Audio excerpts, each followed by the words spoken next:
What's up, everybody, and welcome back to another deck profile here on the channel. And today I'm going to be going over the Kurogiri list that I took to the PPG local online webcam tournament. First and foremost, big shout outs to PPG. They host these 16-man events every single weekend. So if you're interested, make sure that you go to all the PPG socials as well as the My Hero socials, and you'll be able to get links into the event. So I played Kurogiri, and this deck was exceptionally fun. This deck was a blast. I played him under the evil symbol, as you can see, and the big thing about the deck that I found was everything that I was doing with Kurogiri was incredibly fun. Looking at the top and the bottom, rearranging the order, telling my opponent no to a singular attack that they got to play, it was awesome. The issue is my deck just refused to kill anybody.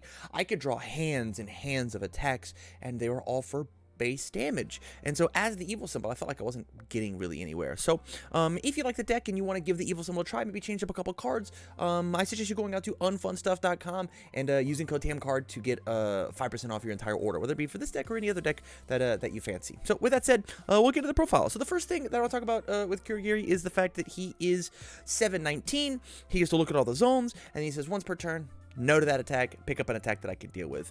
Very good versus things like Jiro, very good things like versus the throws that you can't deal with. A lot of really cool, good interactions with the character. Highly recommend. Maybe the evil symbol is not quite his symbol, but we'll talk about the choices that I made. So we got here. Let's talk about the attack lineup. Nice and easy. The first attack that I played was my starter, and that was for Knife Slice. 5 diff, 4 low for 5. The goal was this card was just going to sling a bunch of stats at them, hit them for a little bit of burn damage, and then they just couldn't deal with it. Normally, if they dealt with this card, they couldn't deal with the string afterwards. Card was great. Best part about the card, honestly, it was a 1-mid block. My blocks were a little suspect today because I did not have very many meaningful mid attacks, and I do think that mids are are very, very good right now. I think mid attacks are really good, especially if you can't deal with the fact that you are successfully blocking them. I think that they're very strong. So Nice Slice was great.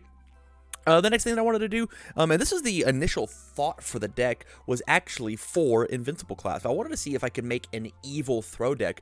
I just didn't like the throw options that were outside of the evil symbol, outside of Invincible class. We have the other All Might throw that came out of the Plus Ultra pack, and you also have like a Moneta throw that I don't even remember the name of.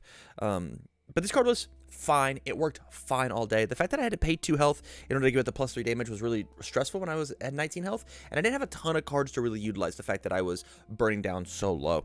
It's just the one card, which we'll talk about at the end, to solving the conflict. All in all, this card was fine. It probably should have been something else. It was just kind of a 3 damage move because I didn't really have any other damage pumps on it. Probably should have changed. Up next, we're playing triple electromagnetic stomp. This is a replacement card. I would have much rather played the drop kick slicer in its place. I wanted to play that card, but I only own 1 of it. I got to get 3 more. So truthfully, this should have been 4 drop kick slicer, and I think the deck actually probably could have worked stronger. Drop kick slicer represents just instantly more damage. It's still got that same low block that I was looking for, and it lets me draw more cards or burn a little extra, so just put on a little bit more pressure. I would like to try this exact same list with 4 Dropkick Slicer and see what happens, but all in all, this card was fine. And then the coolest piece of tech inside of the deck, quite literally, was 4 wire arrows. This card's got a really interesting cheeky loop with the card Excited for Blood, where you're allowed to swing a wire arrow. Say if it hits, you stack a wire arrow, and so you stack 1 on top of your deck, and then you use Excited for Blood to then draw this one, and then you can keep going. So essentially, for every wire arrow you have a discard pile that hits, and then for every Excited for Blood that you draw an attack for paying 2 life. So I hit you for 4, and then I steal. Feels really cool whenever your wire arrows, not doing 4 damage, but is doing 6 to 8 damage, so like something like an evil Hatsume. But it was fine here. It was fine. Once again, the biggest issue is all my attacks were just doing 4 damage. I had to fight a 4th kind at one point, and that's 34 damage. I had to literally swing 12 attacks at him in order to make something happen. And so this card was good flow, good movement, but was not that great. The coolest part about this card actually was in my round 1 versus Jiro, I used the slam an asset into their momentum ability, so they didn't get to have quick create in their cool stat strike deck. So that felt really cool. And then the last attack that I'm playing, and this is truthfully the only bomb that I have, it was for Tongue Whip. This card is incredibly statted. It's essentially a 5-low for 5 because you stuff a card into their card pool with its ability, and then you get that damage based on the cards that they have. So it can be good as an opener and good as a finisher. This card's great in every spot that it can be in. Probably the only reason that I even remotely took games today was because I would like see 2 of these at a time and then slam their card pool full and then kill them, or slam 2 of these at the end and then kill them. And so if we get more cards like Tongue Whip, I get to play the game. Otherwise I don't. Onto the actions. We're playing Double Evil Gaze. This card was once again just a really good mid block. It had Breaker, and it said that I either got plus speed, minus speed, or to selectively destroy a foundation. The pay the 2 health was a very high cost because I'm very squishy with my 19 life. But if I had to find it on turn 2, it felt good to pop a selective foundation. So the card felt great. And then my last action was Double Plus Ultra. This was the other way that I got to kill people. I probably should have been playing 4 of this card inside of the evil version specifically. Probably could have cut the evil gaze for it. It said discard momentum, double my speed or damage, either speed or damage on whenever they get low enough, in order to make something happen, making your frog whip or your tongue whips incredibly fast, as well as the card pull stuffing meant that like they always dealt damage. And so this probably should have been the 4 of just because of the type of deck that I was playing. I just needed more damage. Need more damage. I mean, and at the same time, being able to like play a nice slice and make it a 10 damage move, that seems good for me. Yeah, it's 5 low for 10, possibly 11. That seems cool.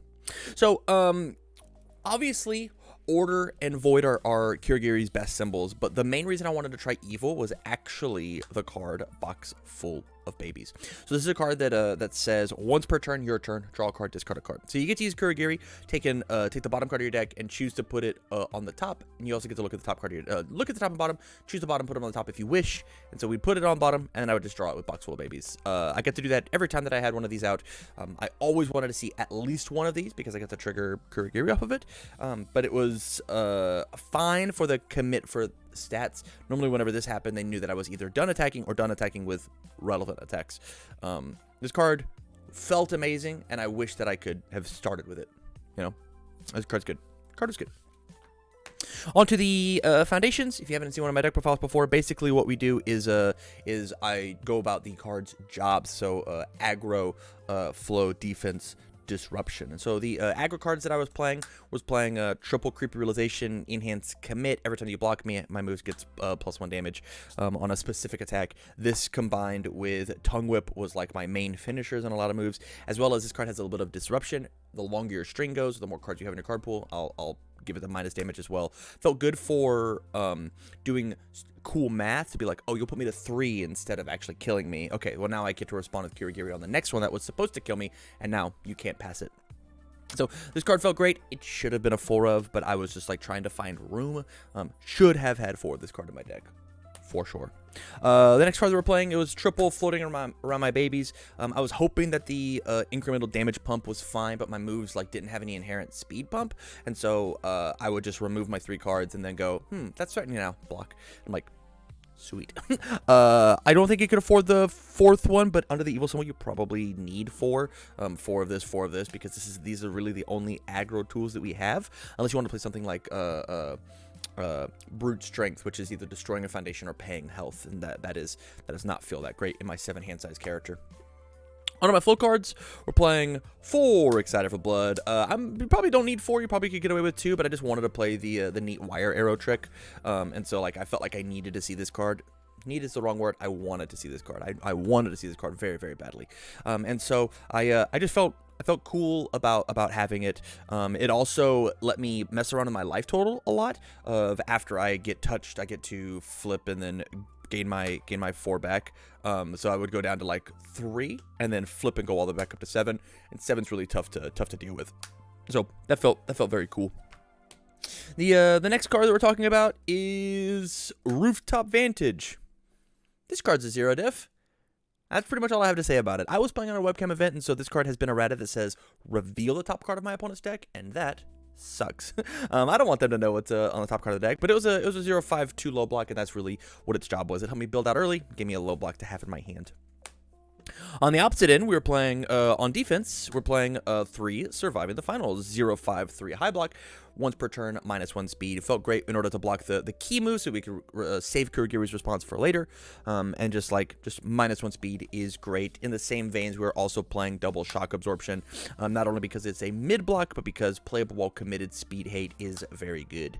And it still spans. So like seeing all these power cards on turn 2 meant that with how aggressive the format is currently, I was trying not to die on turn 2. That's what mattered. That's what mattered to me. The next defensive card that we had was for Fruit of Our Labor. This card was meant almost exclusively to our opponent's turn remove to discard 2 cards from our card pool in case we were fighting any other water clog decks, opponent's tongue whips, so on and so forth. Clear out our blocks to make our progressive easier. But the closest I ever got to actually wanting to use this card was actually the Deadlock form versus Fourth Kind. I saw that he had a single pass in the torch. He was well in Deadlock, had 3 cards in his hand. I played an attack and almost slammed the last 2 cards out of his hand. By just flipping these and saying, "Oh, you got to build those." I probably should have done it and tried to push for game, because the next turn he built 2 more Pass in the Torches, and then I was like, well, he has up to 6 cards in his hand, because, you know, draw 2 when you have an empty hand, and I'm emptying your hand for you, so rough. But the card felt fun. Once again, 1/5, 2 low block. As you remember in season 1, the evil symbols really struggle for low blocks, so the fact that we got some really quality wanted cards for low blocks feels very cool. Inarguably the best defensive piece that the Evo symbol has currently, we're playing 4 Sticky Balls. Enhanced commit for -4 speed on a non-ranged move. A lot of moves aren't ranged, and so we just like slam this and say, yo, I get to block that for free. Or you get to flip Sticky Balls and say, add a card to your card pool. That's a bit more of a disruption tactic, but it works with Tongue Whip. It also works for messing up combos, making cards harder to play, so whenever I do decide to Kurogiri and give them a move back, they still have to pay that tax, not just once, but twice. Feels very, very good. Probably could get away with 3, but I was just so nervous that I would just die on 2. I wanted to see this every time that I saw it. Just, hey, stop attacking me on turn 2. The next disruptive card that we have is Villainous Entrance. I think building is happening a lot nowadays, and so response flip after rival builds a foundation, they bring it in, they commit it, and it's also playable while committed. So it was like one of the first things that I would commit in order to pay my costs, and then you Kirishima me, you could play Momo and build those cards down that way. And nah, I'm gonna cancel that. Cancel that. You still get your foundation, but it is committed. You don't get to use it this turn. So this card felt fine. Once again, it was just really the round of my low blocks. Although it's a 3 low, so that does not feel very good. And then the final card that I want to talk about, and the reason that it is very last, is because it is the card I'll have the most to say about, and that is for Dissolving the Conflicts. This is the main reason this character is even remotely viable. This card is insane without the Kurogiri enhance, but the fact that we have the Kurogiri enhance to our benefit is very, very good. So response move after rival plays an attack, add to their hand, only playable if you have 10 health or less. And so what we do is we take and we save Kurogiri, we save 2 of these. They're attempting to play a card on a 5, right? Or excuse me, on a 7, right? They've got 2 attacks in hand, 2 attacks in pool. I've blocked twice, and now I'm out of resources to continue to block. I will take and they play their move, and then I'll put it back in their hand by removing this. And then they have to play it again on a 7. Oh, they checked a 3. All right, commit 4 resources for it. Oh, after you've finished committing your resources, all right, put it back in your hand. You want to commit another 4 in case you check bad? Oh, you checked well? All right, I'll just put it underneath your deck, and then we'll grab you another 5 diff. Oh, you checked poor on that one? All right, well, your turn's over, right? So I got rid of these 2 foundations and committed my character to say, not only did you commit out your entire board so that my backswing with my barely any damage deck is possible, but now you've just like wasted an entire, you just didn't kill me, right? And so like this card is insane, not to mention its enhance of once per turn add the top card of your discard pile to the bottom of your deck does 2 things. Number 1, it sets up Kurogiri. I have an attack on the top of my discard pile. I'll take it and I'll put it on the bottom. I'll use Kurogiri. I'll look at the top card of the bottom card. Oh, it's an attack. I'll put it on top. I'll box full babies. I'll draw a card. Amazing, absolutely amazing. As well as it lets you stack fives on the bottom of your deck. There was one point today, and this is a misplay, but I've learned from it now, where I was constantly stacking attack on bottom of my deck because I thought, like, when I get to the bottom of my deck, I'm going to draw a group of attacks. Well, I got to the bottom of my deck, and I had my group of attacks, and I had 4 more cards that I knew were all attacks. And I went, oh, well, I'm just going to check running 3s the whole way down. If I'd have used these to just stack a bunch of 5s on the bottom, or if I had been more cognizant of how big my deck was, I would have checked rolling 5s because of how good the dissolvings were at helping me check. This card is insane. The only issue with it is it's a 2/5/3 high block, and that is a lot of good slots. I'm missing a lot of value, like things like brute strength. I'm missing things like hero killer, because this has to be a 4 of in your Kurogiri deck. I think this card is fine. I think this character is fine without 4 of this. This is what's going to make your deck shine. This is what's really going to make your deck work. I won games today off the back of just this card. Not just the response, but the enhance itself. If you like Kurogiri, you like getting dressed up and playing this deck, you gotta have 4 of these. Go find them. Go pick them up. And so with that, scale of 1 to 10, this deck is honestly like a 2 out of 10. I stopped having fun because my deck's offense was really suspect. It was really novel and interesting to play this character doing the cool disruptive pieces, but I could have just done it better under other symbols that can actually kill people. The evil symbol, just at least in this deck, didn't quite have the swings.